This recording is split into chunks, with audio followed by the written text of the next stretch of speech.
Hi everyone, my name is Erin Stelter and this is my week 1 video discussion. I'm from Moore, Oklahoma, Tornado Alley, and I actually, for the last year, have been renting a house in the same neighborhood where I grew up. So I landed not too far from where I started out. An example of pop culture introduced by a grandparent would be computer games and video games. My grandparents on my mom's side, actually they had the first computer I ever saw. They had an old Apple Macintosh back in the 80s, and they had my grandmother was a teacher and my grandfather was a principal and superintendent, and so they had a lot of educational games, and then they actually also bought us our first Nintendo.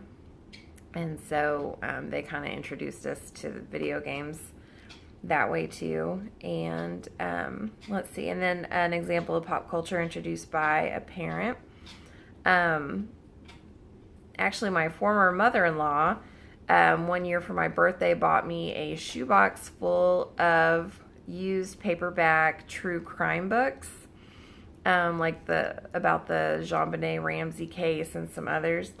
And I thought that was the weirdest gift I'd ever received, but then I also read all of them, and then I started becoming kind of obsessed with true crime. I watched all the shows like Forensic Files and 48 Hour Mystery and that sort of thing, so she kind of set me on that path. And then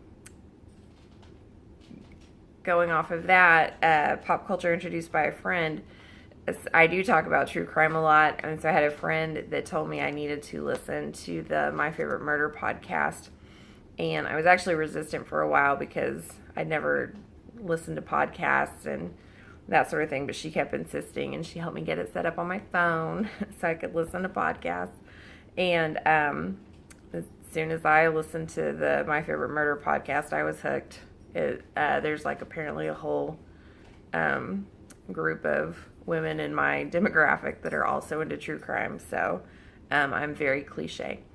And let's see, and then finally back to video games. I introduced Pokemon Go to my nephew a couple years ago when it first came out, and so he and I have been playing together, and that's been a way for us to kind of bond, and we always have that to talk about, and he likes to call me, which makes me feel really cool that my 10-year-old nephew likes to talk to me on the phone about Pokemon. So anyway, so those are my examples: video games and true crime podcasts and Pokemon Go. So look forward to hearing all your videos, and hope everyone has a great weekend. Thanks. Bye.